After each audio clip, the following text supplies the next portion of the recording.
Welcome back everyone, it's FNews57 here. I'm back on NeverWinter on the Xbox One. Today I will be bringing you my updated Mod 11 DPS Control Wizard build. Basically what was my pure DPS build for Mod 10 is now been updated to Mod 11. I'm going to go through everything, so basically show you how to build the character from the ground up. Bear with me and you may wish to grab a notepad. With that being said, I am going to use a couple potions real quick and give you a brief demonstration of the Control Wizard's damage against these target dummies, and then go into explaining the actual wizard and how we build it. So, using 3 potions, and going to go through real quick just to give you an idea. Now, these target dummies are not an accurate representation of enemies' defenses, simply because they basically have really no damage resistance, so you can easily drain all of their health bar without, really any technical difficulties at all. Now, that you probably know that if you've been following the wizard, I will go ahead and show you what my stats are out of combat and in combat, and we'll get started. So, of course, I have made some improvements to my wizard from back in Mod 9. I'm now at 4.1k item level, and still have room to improve from there. So, initially, as you can see, because of those potions, I have 32 intelligence, 27 charisma, and basically in combat with my bonding stones procced, can reach about 60k power and 30k crit. Now I'll go back and I'll show you the stats and everything a little bit later. So what you're going to want to do is, initially, taking you from the beginning, you're going to want to pick Tiefling as the race, and then your starting role, you're looking at as high intelligence and charisma as you can possibly get. Now, the role that I went with was like 20 intelligence and 15 or 16 charisma. You can also get a 18-18 split, which when you're starting the game will give you a little bit more critical hit chance, but it's not really worth it at end game. So basically you want to spend your points the way that I have spent them here. You get 2 per level, except for at 30 and 60 where it automatically puts 1 point into every stat. So put everything into intelligence and everything into charisma. There's no point in having anything in wisdom. It's kind of irrelevant. Intelligence is your straight damage bonus. Charisma is your crit chance and basically damage bonus at the same time, or at least companion stat bonus and combat advantage damage bonus.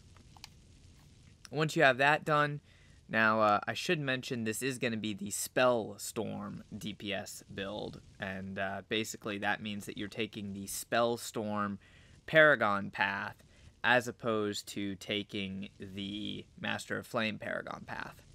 So let's take a quick look at feats, and just remember that we will be coming back to powers right after that.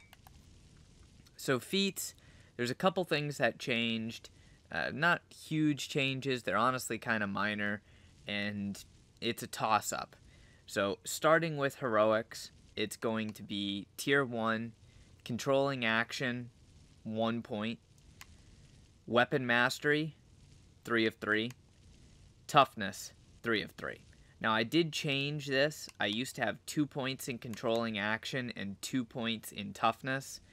The problem is that controlling action only applies to enemies that can be controlled, and since bosses cannot be controlled, you're not gaining those additional action points in a boss fight when you need them most.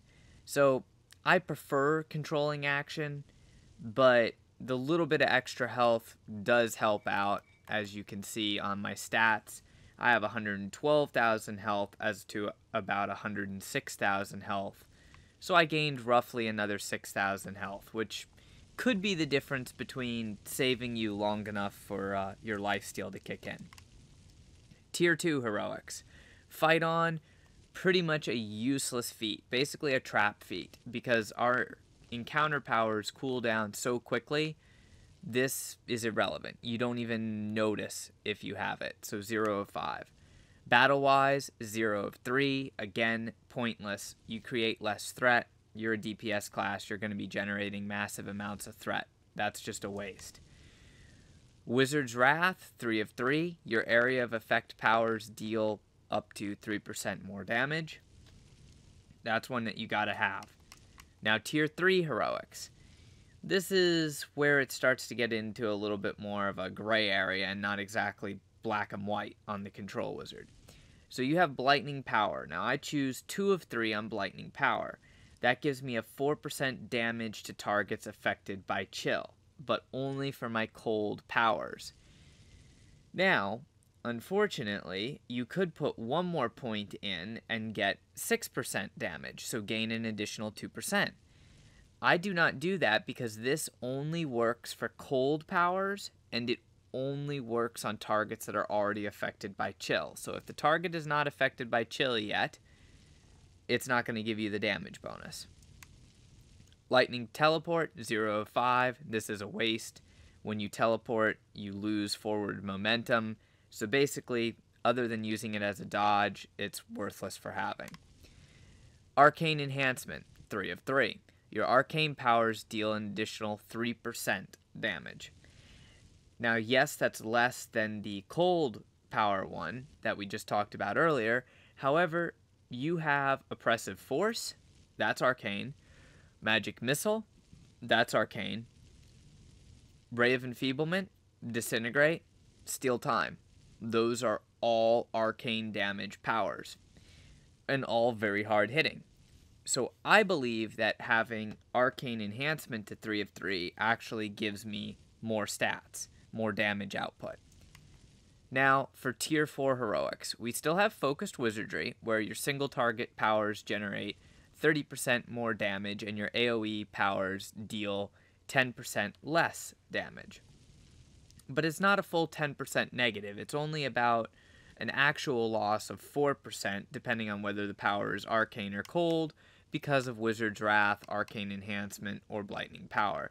That combination allows you to basically take this Focus Wizardry free of drawbacks, or at least only a minor loss of damage to your AoE powers, yet greatly increasing your single target powers, such as Magic Missile, the first 2 casts of Chilling Cloud, Ice Knife, Disintegrate, Ray of Enfeeblement, so on and so forth.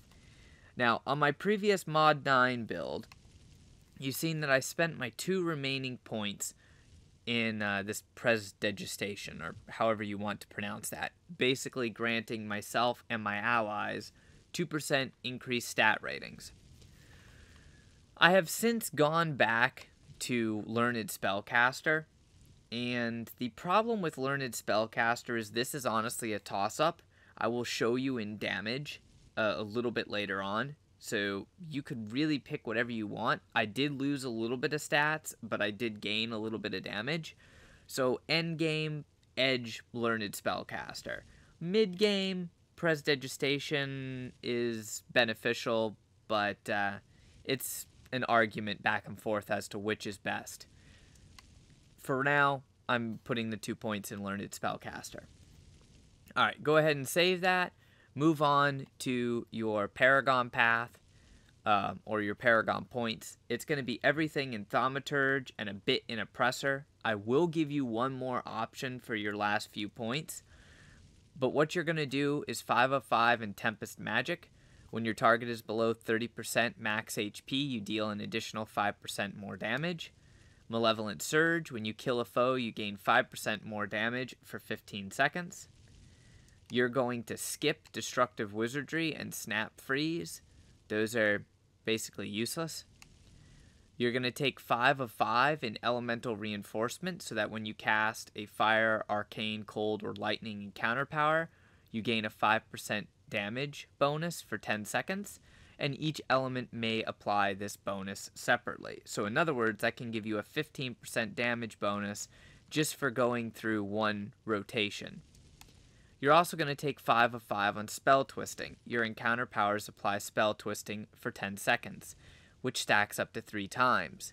When you cast an at-will power, the stacks of Spell Twisting are consumed to reduce the cooldown time on all recharging powers. this cooldown is reduced by 10% per stack.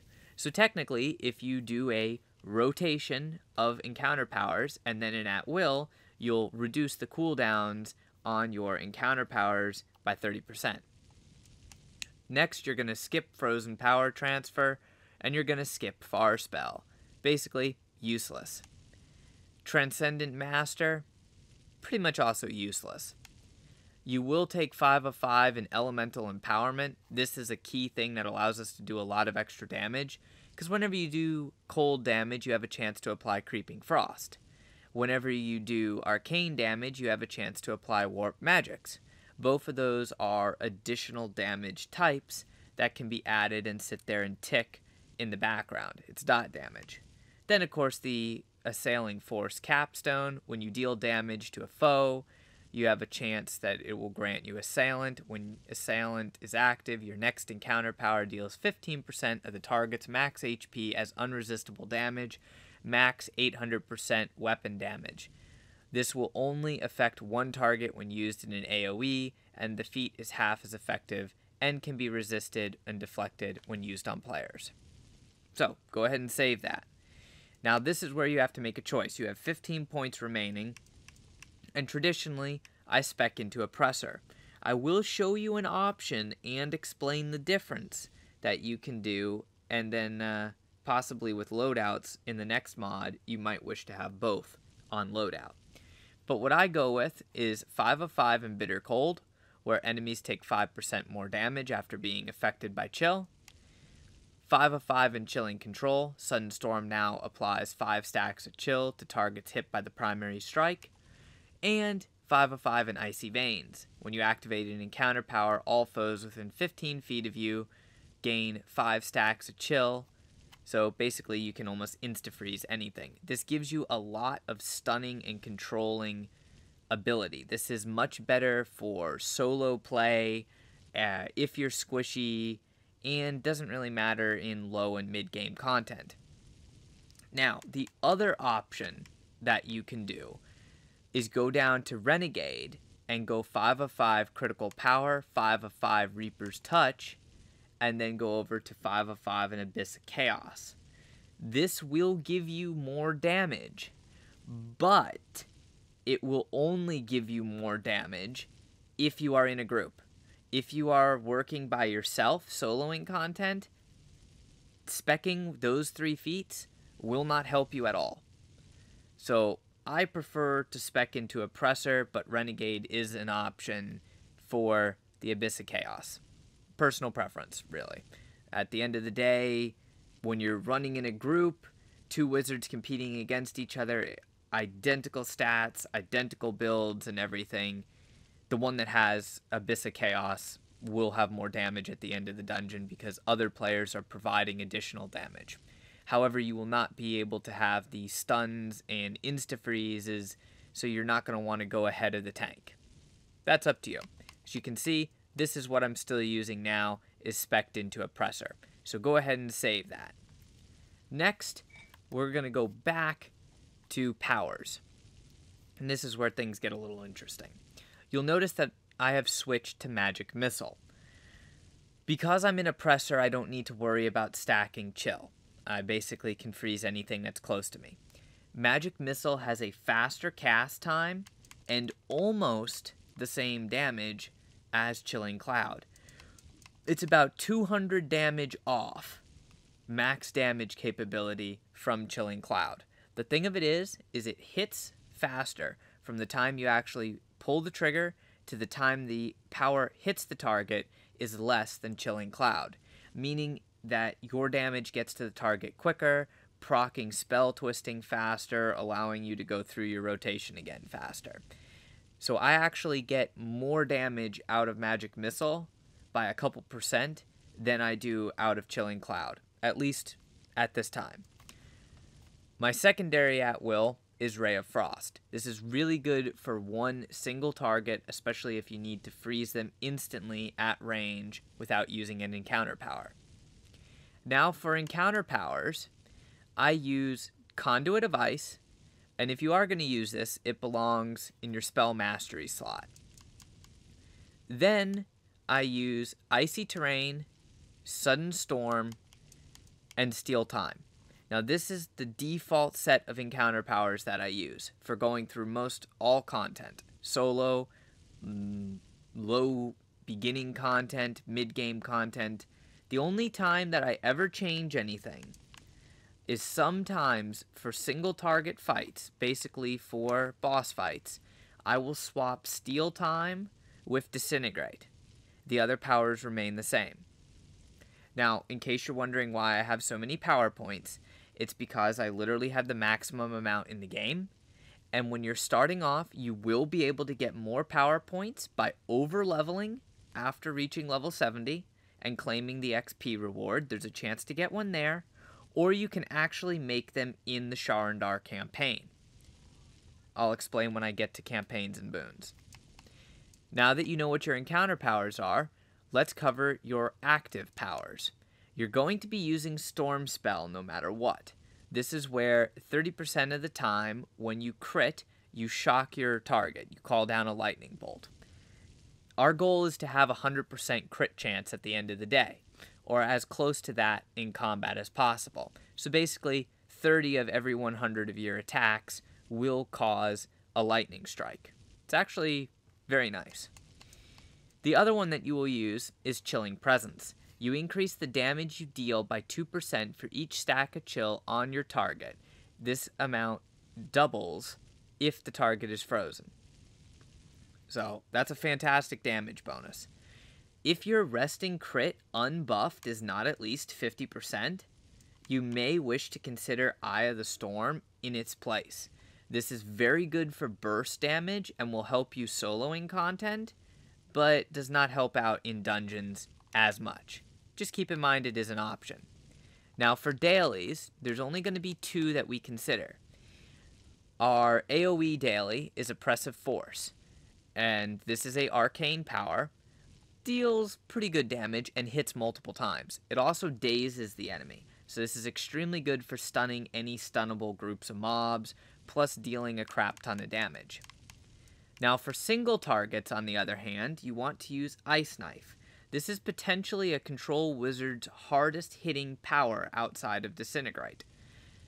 It's a cold power, one target, and basically you summon that giant sword made of ice. And it does quite a nice chunk of damage. So that basically covers pretty much everything for powers. Now, let's get moving on to something a little bit more interesting. Go ahead and cover the gear that I'm currently using.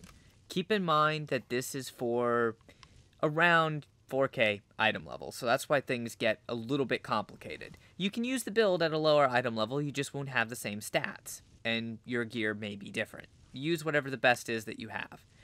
I use 2 pieces of Elemental Dragonflight, so I use the Elemental Dragonflight Assault Cap, the Elemental Dragonflight Raid Armlets, and then I do use Dragonflight or Elemental Dragonflight Assault Shoes. So I do use 3 pieces and I get that 3-piece set bonus.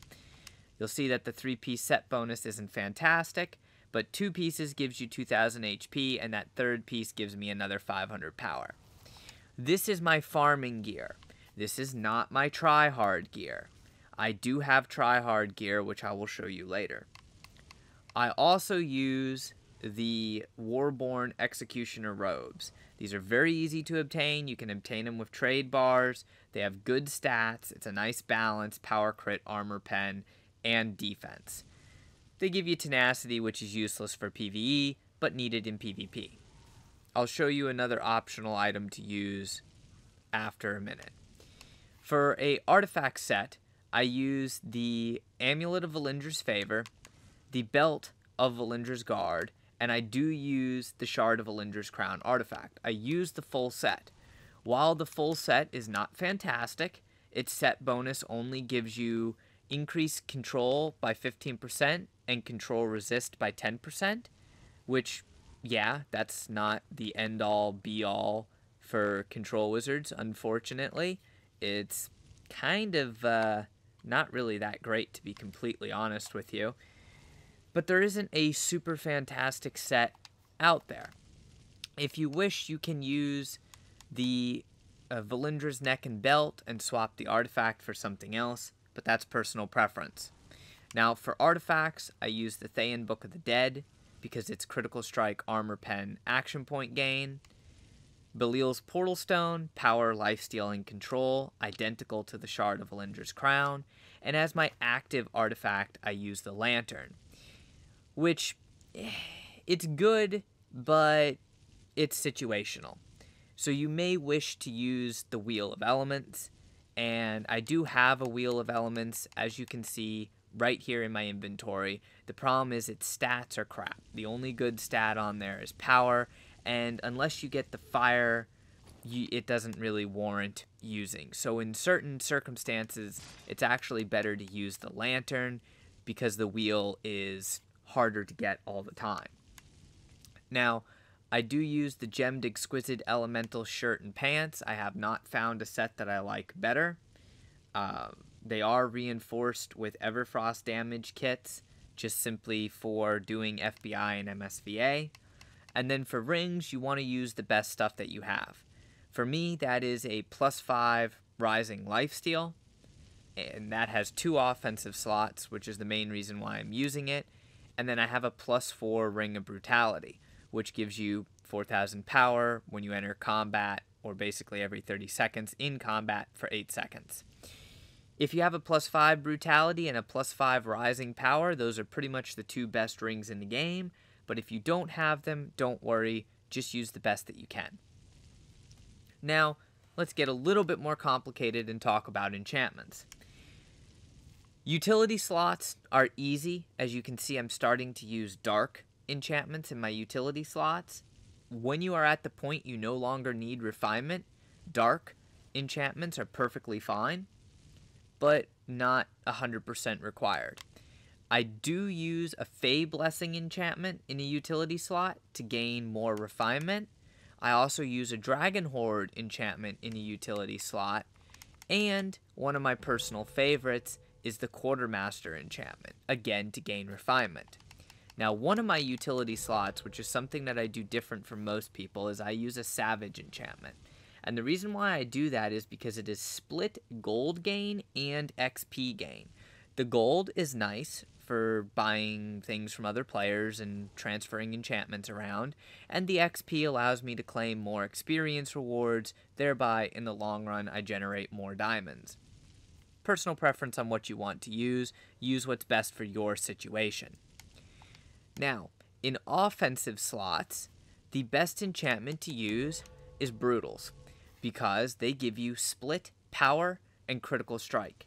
They also give you, I think it's about 120-ish more total stats than what a single stat enchantment would. It's just split between 2 stats. And since we need power and we need crit, it's literally the perfect enchantment. However, they are expensive, so until you can afford them, you could use Azor enchantments for crit or Radiant enchantments for power. For a defensive slot, most of the time you want to use either straight Azor enchantments or dark enchantments. Honestly, it's a personal preference. You could also use 1 or 2, but they're not as good, Savage enchantments. They give you a little bit of HP and they give you lifesteal. Primarily what you want is defense and lifesteal, so again, Azor enchantments or dark enchantments for defensive slots. For an armor enchantment, I prefer to use a negation. Now, this basically builds damage resistance and gives me a recovery bonus every time I get hit.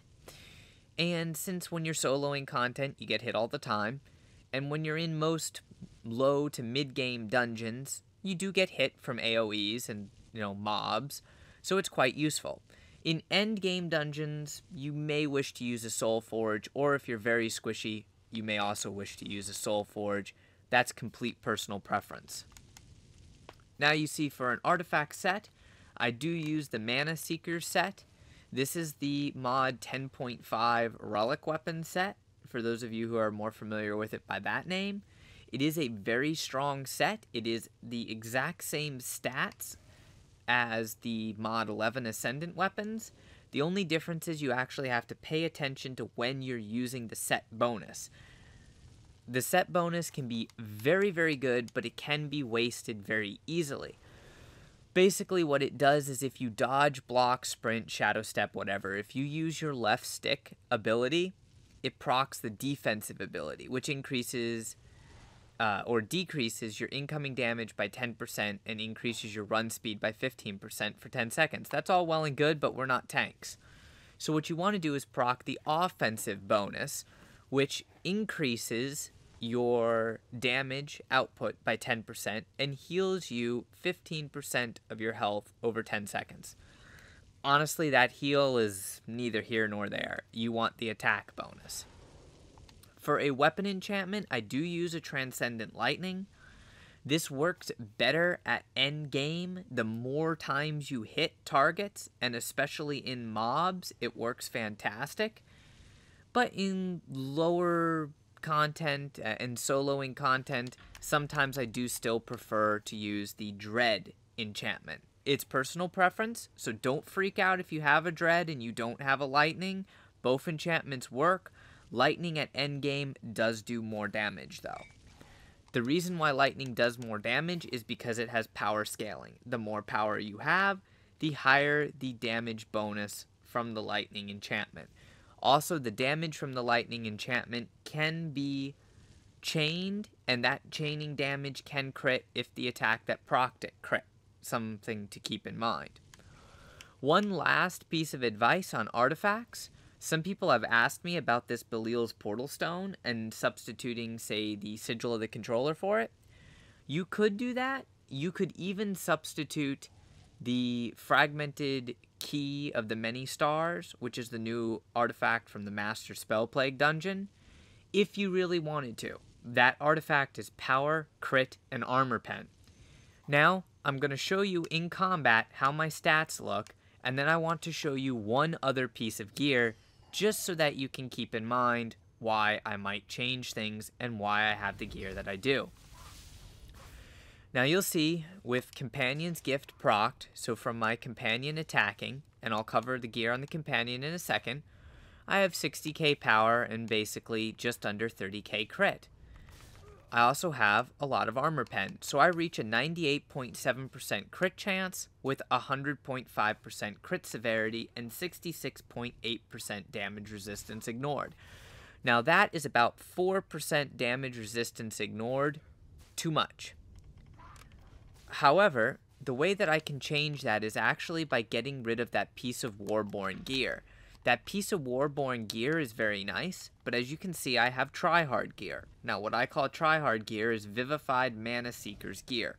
This is Vivified Mod 10, or technically 10.5, Relic gear. It's got 2 time gates on it, and it's fairly expensive to get, so not everybody will want to go for it, but if you do have it, the single best piece is actually the chest plate.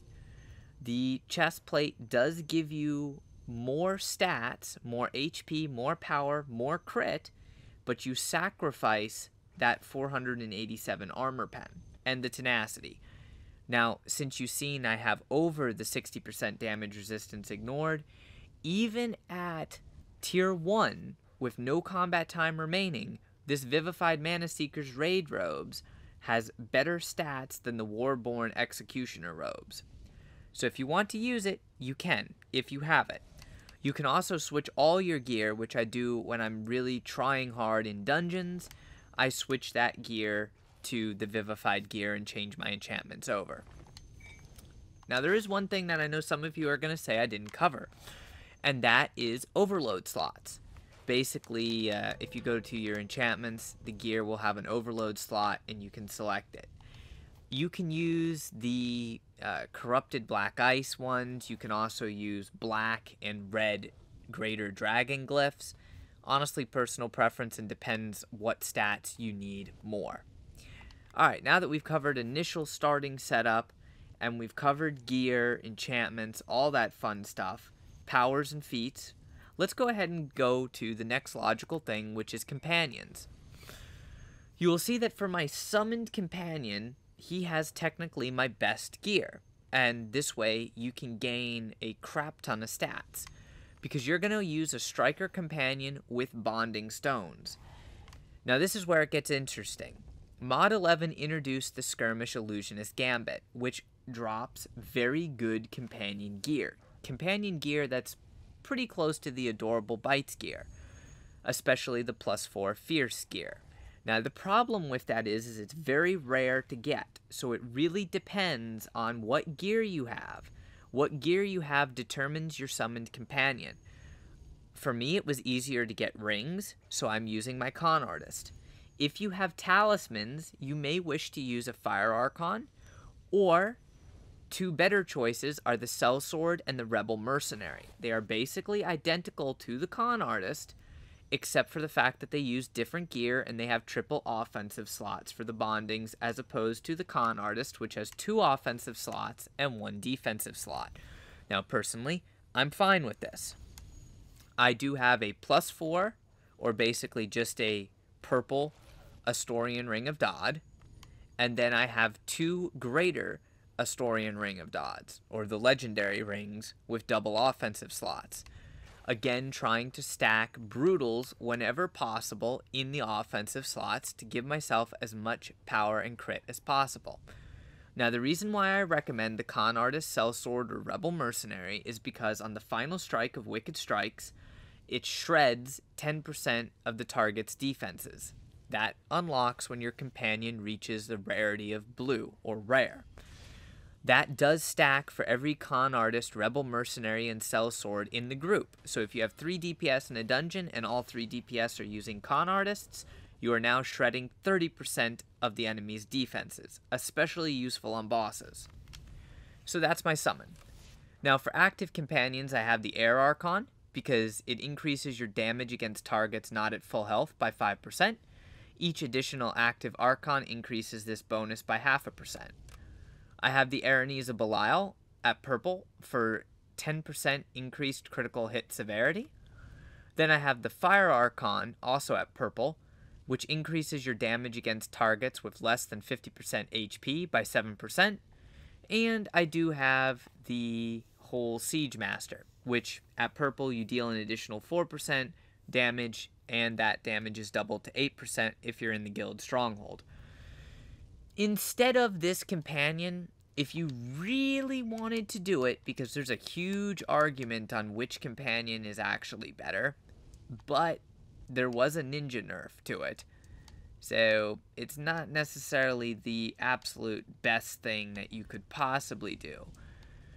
But you can get the Wild Hunt Rider if you wanted. The Wild Hunt Rider is on encounter use. You have a chance of increasing your damage by 10% for 5 seconds.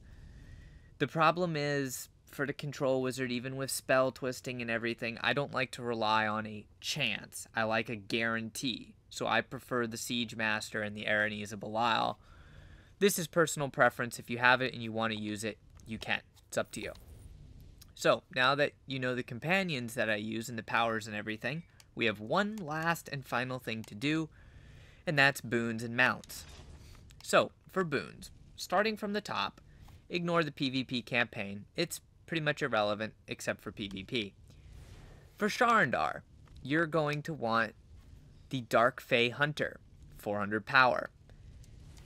You're going to want Fae Precision, 400 crit. Then Elven Haste, 3% action point gain. Elven Ferocity, when striking a foe you have a chance to deal up to 20,000 arcane damage. And finally, Elvish Fury. When you kill a foe, you gain 135 power for 45 seconds, and the buff can stack up to 30 times. Next is Dreadring. Dreadring, we changed up a little bit. In Mod 9, I was using the 250 crit, 250 movement. Now, I've switched to using the 250 power, 250 movement speed. Again, just trying to keep that whole critical hit versus power stat balanced without going over 100% crit chance. I use Evoker's Thirst, where you gain 400 lifesteal. Then Forbidden Piercing, you gain 3% damage resistance ignored. Shadow Touch, when dealing damage, you have a chance to deal 20,000 necrotic damage over a few seconds. After this effect ends, the target receives 25% less healing from spells. Last but not least, I use Rampaging Madness, which basically you gain a stack every second, and when you reach 50 stacks, you gain 4,000 power, 4,000 lifesteal, and 4,000 regeneration for 10 seconds. At the end of that, all stacks are consumed.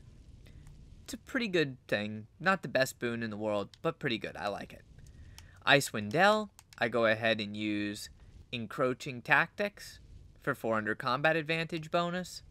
Refreshing Chill for 400 stamina gain. Sleet Skills, 2% critical hit severity. Cool Resolve, you gain 2,000 power or up to that based on how much stamina or guard you are missing. And then Avalanche.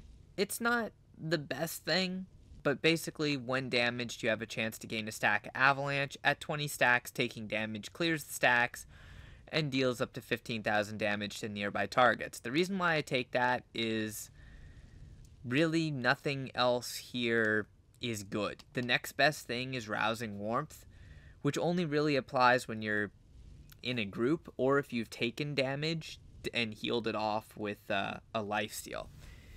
It's not really that great of a boon.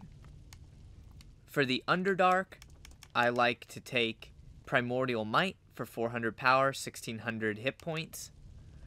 Primordial, or basically I switched it from Focus, which was crit. In Mod 9, I switched it up to here to take 400 lifesteal. Then Drow Ambush Tactics, combat advantage damage bonus is increased by 10%. Dwarven Footing, control effects will now have a 5% shorter duration when applied to you. And Abyssal Strikes, you gain 10% damage versus demons. Now for Tyranny of Dragons, that remained the same. Dragon Claws, 400 power. Dragon's Gaze, 400 crit. Draconic Armbreaker, 400 armor pen. Dragon's Creed, 400 lifesteal rating. Not Creed, sorry. Greed, my bad, for anyone there. And then last 3 points, which now that Tiamat is farmable, most of you should have this. 1 in Dragon's Thirst for an increase of 3% to your lifesteal. They don't say it, but that is an increase of 3% to your lifesteal chance, not severity. And then 2 in Dragon's Fury for a 6.5% increased critical hit severity. For your guild boons, ideally you want to run the power boon, the defense boon, and then utility is up to you. I use the XP boon. For Maze Engine, it's actually quite simple. It's going to be Abyssal Siphoning. You gain 5% more lifesteal severity. Demonic Resilience. Control effects will now have a 5% shorter duration when applied to you. You don't have to take that if your combat advantage bonus is low. You could take Demonic Influence like I did in Mod 9, gaining 400 combat advantage. But right now I have combat advantage on my weapon, which I'll show you when I'm done with the boons. So instead I take Demonic Resilience. Then you want Demonic Swiftness, where you gain action points 3% faster.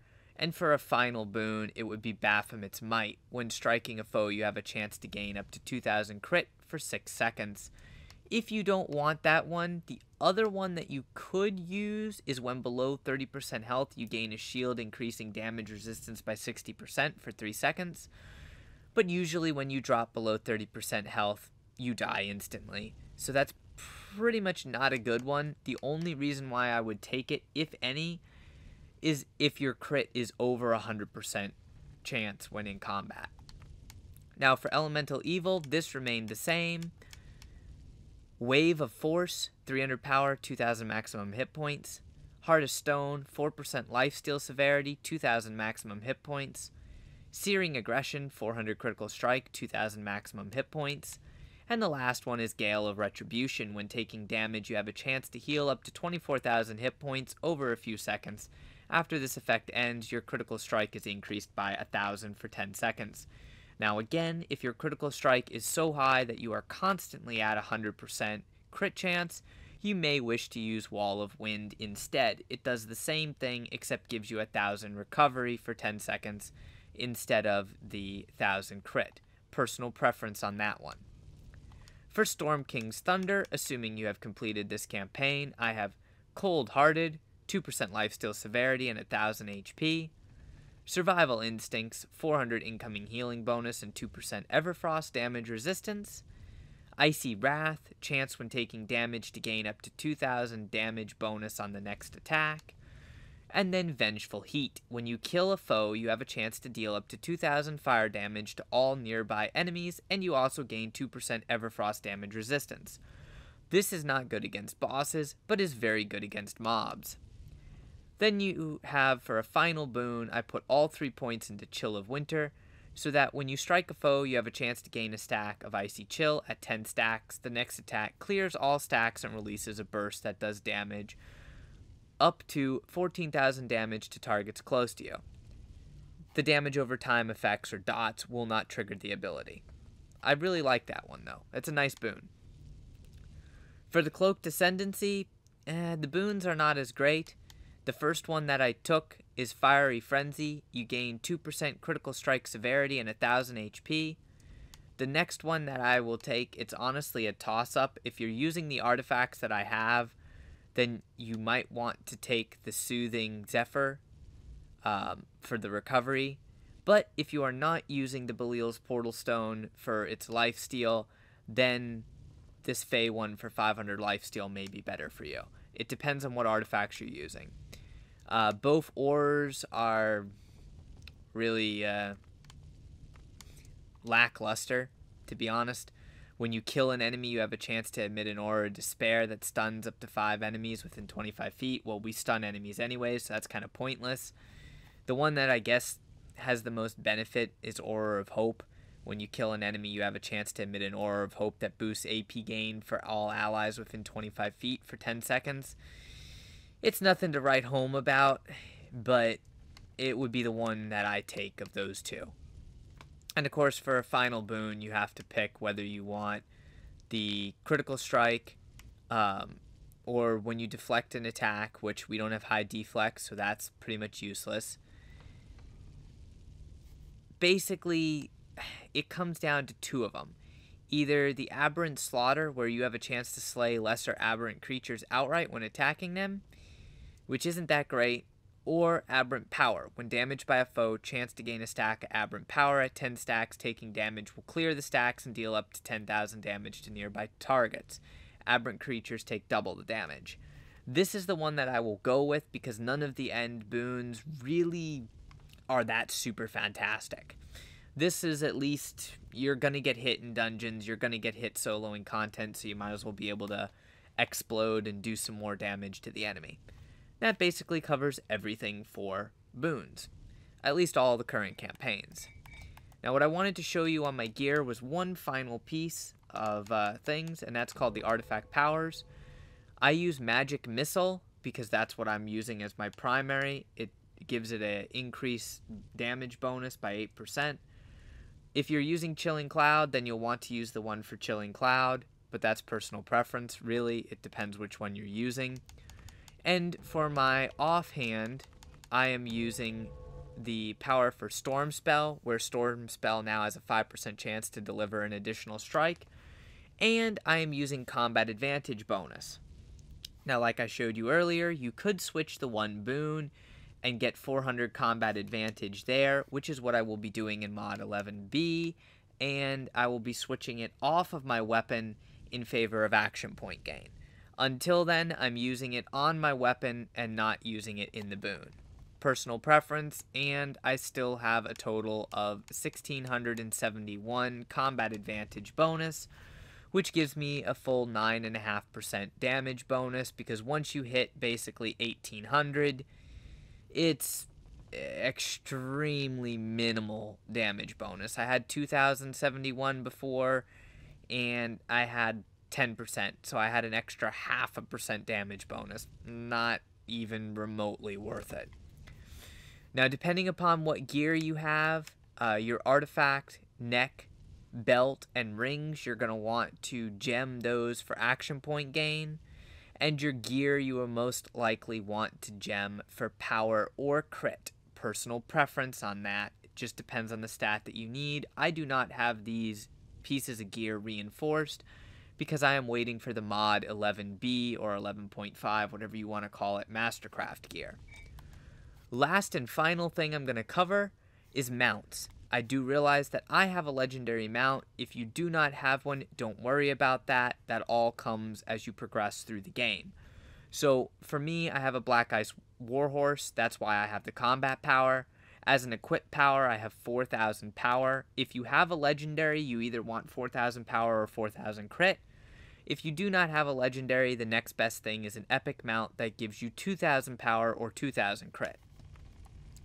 In my stable for mount bonuses, I use Vampire's Craving because it is a heal over time.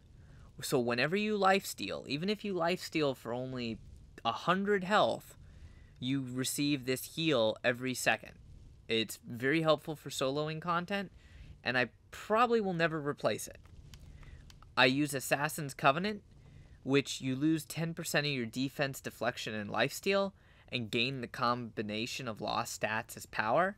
This is very nice for gaining more power while you have a lot of defensive slot rings or, defensive bonuses. Once you start to get the +5s where you no longer have defensive slots and you have offensive slots, you may wish to swap Assassin's Covenant for Gladiator's Guile, especially as a control wizard, so that you can run faster. Until then, I'm keeping Assassin's Covenant. Do be warned, that does not scale with buffs. It goes off of your basic stats, and if your stats are weak, it could make you squishier. I use Protector's Camaraderie, which is a must-have. Whenever your summoned companion attacks, you gain 3% of your power and defense for 10 seconds, and the effect can stack up to 4 times. I also use Magistrate's Patience. Basically, whatever this does is whenever you crit, you apply a power scaling damage over time dot effect, and it is fantastic. So right now, with my power just resting, that damage every second is 2001 damage. But buffed, depending on what I'm doing, that can go all the way up to almost 10,000 damage per second, or over, if you're in like MSVA or something like that with clerics that are using power share. I also use Artificer's Persuasion because whenever you activate an artifact, your recovery, movement speed, action point gain, and stamina gain are increased by 10% of your power for 15 seconds. Again, with my base stats, that's 6k additional recovery, movement, action point gain, and stamina gain. And that scales with buffs. So in dungeons, that can easily be 10, 15, 20k to recovery, movement, action point gain, and stamina gain. It's a very nice thing. I have a couple insignias that are blue that actually have armor pen on them, but eventually I will be swapping them all out for insignias that pretty much look like that, the mastery insignias, which are either recovery control bonus or dominance, which are power companion influence. Those are basically the two best insignias. But to get epic insignias, that's very, very expensive to do, so use whatever the best ones are that you have at your level. That basically covers just about everything. We've talked about building the character, initial stats, gear, enchantments, everything that goes along with that, powers, feats, boons, companions, and mounts. If you do have any questions on any topic, feel free to send me a message. The only other thing that I did not cover is what that you actually use in your potion tray. So left on the D-pad, I use the Pocket Pet. Down on the D-pad, I use Timora's Lucky Coin. And I have switched to using a Health Stone or Health Potions as right on the D-pad. The Pocket Pet and Timora's Lucky Coin both act as buffs that they give you a random stat buff and it lasts for 10 minutes. So now that you've seen how I built my wizard, I am going to go ahead and queue for something and hopefully show you what I can do.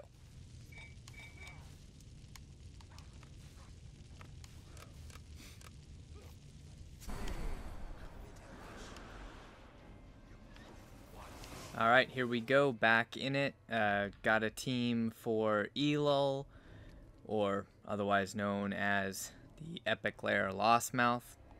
Now Master Lair of Lostmouth, whatever you want to call it, same dungeon. This is not exactly the best dungeon because it is more a single target dungeon than it is a AoE dungeon, thereby not exactly yielding the best results for the Control Wizard, but I'll go ahead and show you what I do at least. This is a group of relatively high geared players, so damage potential is going to be less since enemies are going to die pretty much instantly.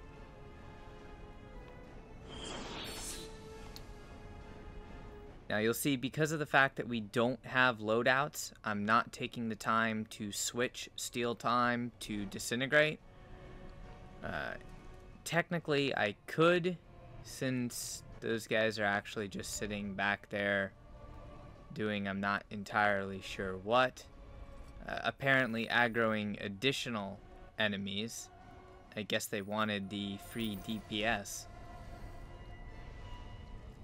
In any case, this way, see, some people asked that I wasn't showing gameplay of the wizard at the end of my videos, and I simply did that because of the length of the guide, but I figured, well, maybe 10 minutes, you know, for Lost Mouth, we'll get through this real quick, and this way you can see how I do.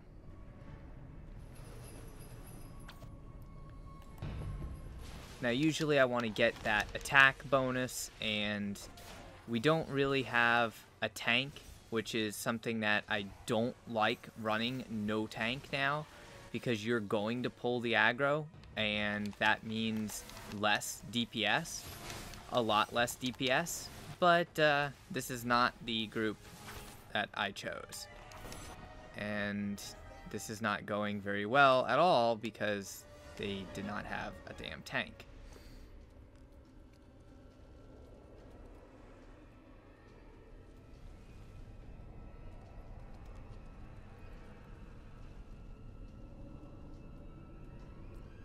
But you get the general idea. Now, I prefer to run with a tank and a healer. Some people prefer to do runs with just a healer, no tank. It's quite honestly up to your group and what you like.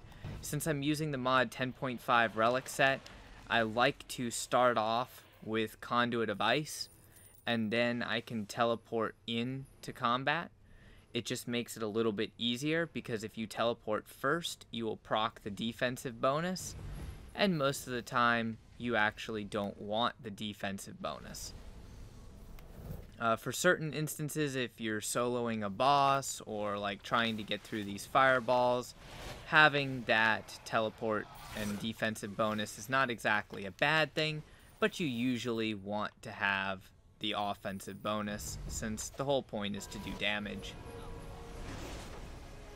Now, because of my build being one that has a lot of control, a lot of stuns, you can actually go ahead of your team in a number of cases, especially when dealing with mobs, and actually get the drop on the next group of enemies, which is very helpful to do if you're trying to have the most damage or compete with, you know, other members of your team that are also well geared.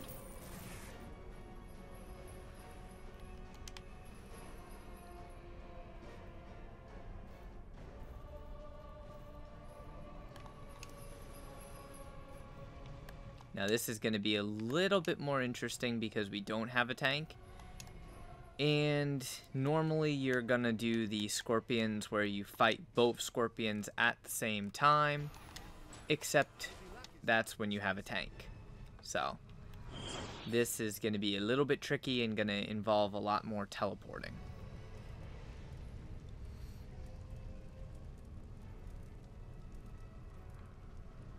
Oh, come on guys, get in the circle.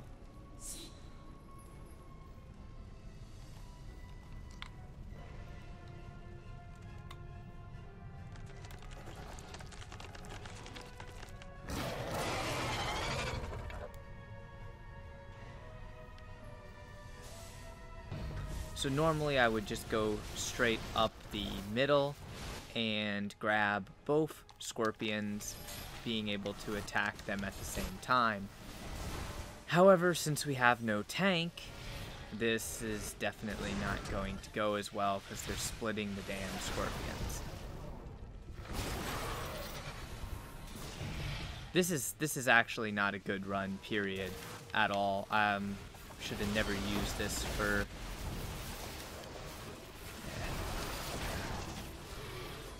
I hate runs that have no tank. It's so stupid.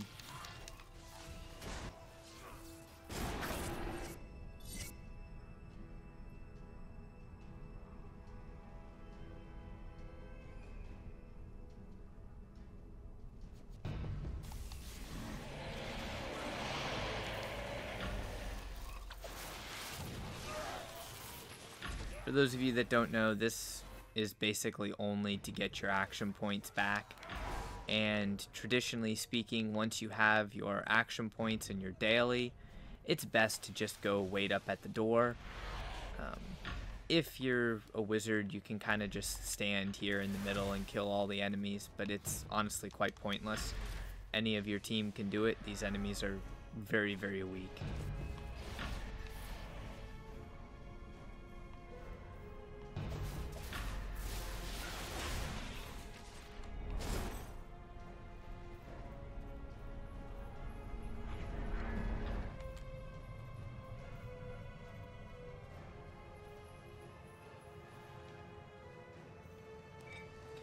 Now, since this is a boss fight and a single target fight, and we have no tank, it is definitely better to swap Steal Time with Disintegrate.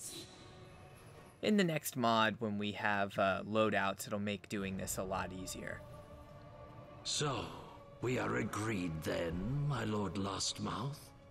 Oh, yes. The payment is adequate. Then I will take my leave. We shall meet again in Neverwinter, after you have laid it to waste. Indeed. But first, I believe I shall have a meal.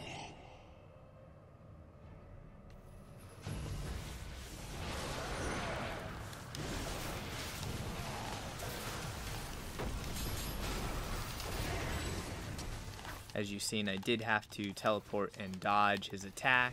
Since we have no tank and a relatively low healer, you're going to try to avoid damage if at all possible. Now, I am using my lantern in this case just because we have other people using the wheel, and it makes it way too annoying and difficult to try and get fire when you have multiple people using the wheel.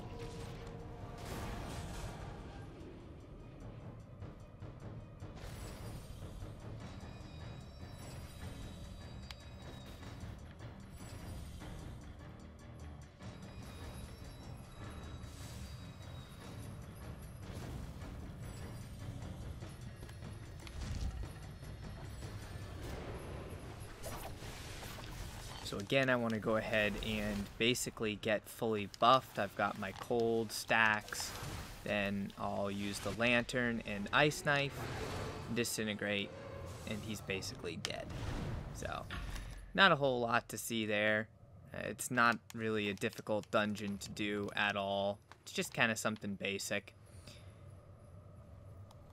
And since it is a shorter dungeon with no tank, I did less damage than the 4K HR and basically 4K Great Weapon Fighter, but that's because of a single target dungeon and the fact that I did die.